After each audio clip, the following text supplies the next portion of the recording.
ऐसा काम करो कि जिससे हिंदुस्तान का भला हो। जिस दिन तुमने बिल पास किया उसी दिन हिंदुस्तान की अनाज मंडी, हिंदुस्तान की राजधानी दिल्ली की अनाज मंडी के अंदर उस फैक्ट्री के अंदर आग लगती है। 2.5 घंटे तक आग लगी रहती। तुम्हारे पास इतने आलात थे ही नहीं, ऐसी फैसिलिटीज नहीं थी कि उन 5 बिल्डिंग में फंसे हुए नौजवानों को, उन मजदूरों को बाहर निकालते। बिल पास करने के लिए तुम्हारे पास पैसे होते, और अगर कहीं किसी बिल्डिंग में आग लग जाए तो उस बिल्डिंग से मजदूरों को निकालने के लिए तुम्हारे पास कोई रास्ता नहीं।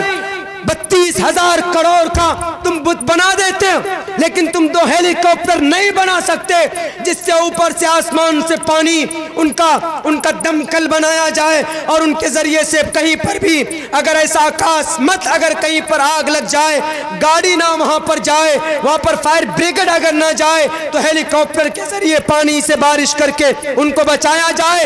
2.5 घंटे तक आग लगी रही। होम मिनिस्टर साहब, आपके घर से 5 किलोमीटर की दूरी पर 45 मजदूर जलकर राख हो गए। बिल पास करना बंद करो, इससे देश का भला नहीं होगा, बल्कि हिंदुस्तान की दिल्ली के अंदर, हैदराबाद के अंदर उस मासूम बच्ची का रेप किया गया। जब पहुंचे पुलिस स्टेशन उसकी बहन, तो पुलिस वाले कहने कि हमारे थाने का मामला नहीं। अगर पुलिस वाले फौरन पहुंचते टाइम पे तो उस बच्ची की भी जान बच जाती। और जो 4 लोगों का इनकाउंटर हुआ, उन मुजरिमीन का, उनकी भी जान बच जाती। इनको एक्टिव तो करोगे नहीं, सिर्फ बैठ जाते हो पार्लियामेंट में प्रस्ताव लेकर, बिल लेकर बैठ जाते हो। ये बिल पास करो, वो बिल पास करो।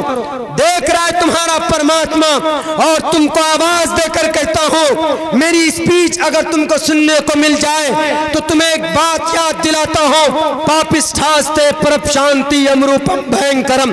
जब इंसानों की पापों का घड़ा भर जाता है तो यम रूपम भयंकरम, यमदूत आता है, उसकी आत्मा को निकाल कर नर्क के अंदर डालता है। तुम्हारा भी यही हश्र होगा। हिंदुस्तान के राजनेताओं, हिंदुस्तान के 30 करोड़ मुसलमानों के दिलों से खेलने वालों, इनको तकलीफ देने वालों, तुम्हारा धर्मशास्त्र तुमसे कहता है कोई मामला उलझ जाए तो अपने ग्रंथों को देखो, हिंदुस्तान के संविधान को देखो। किस बाप ने तुम्हें इजाजत दी?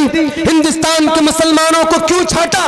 कुर्बानी नहीं थी? कहां से देशभक्ति के प्रूफ चाहते हो? किशनगंज आ जाओ, अररिया चले जाओ, भागलपुर चले जाओ, म्यांमार चले जाओ, शामली चले जाओ, मेरठ चले जाओ, मुर्शिदाबाद चले जाओ, बक्सर चले जाओ, आरा चले जाओ, पाटलिपुत्रा चले जाओ, शामली की मैदान जाओ, बालाकोट की पहाड़ी जाओ, दिल्ली की चांदनी चौक जाओ। 2 फीट जमीन मुसलमानों की देशभक्ति का सबूत देगा। पूछो इन सावरकर के नेताओं से, पूछो इन कोटसे के चेलों से कि तुम्हारा प्रूफ क्या है। अगर प्रूफ ढूंढोगे तो हिंदुस्तान में नहीं मिलेगा।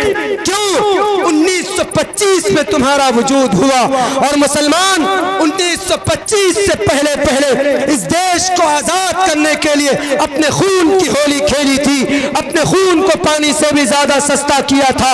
अगर तुमको देशभक्ति की प्रूफ मांगे तुमसे कोई, तो तुमको लंदन जाना होगा अंग्रेज के पास, चूंकि तुम उन्हीं से तुम्हारा लिंक है।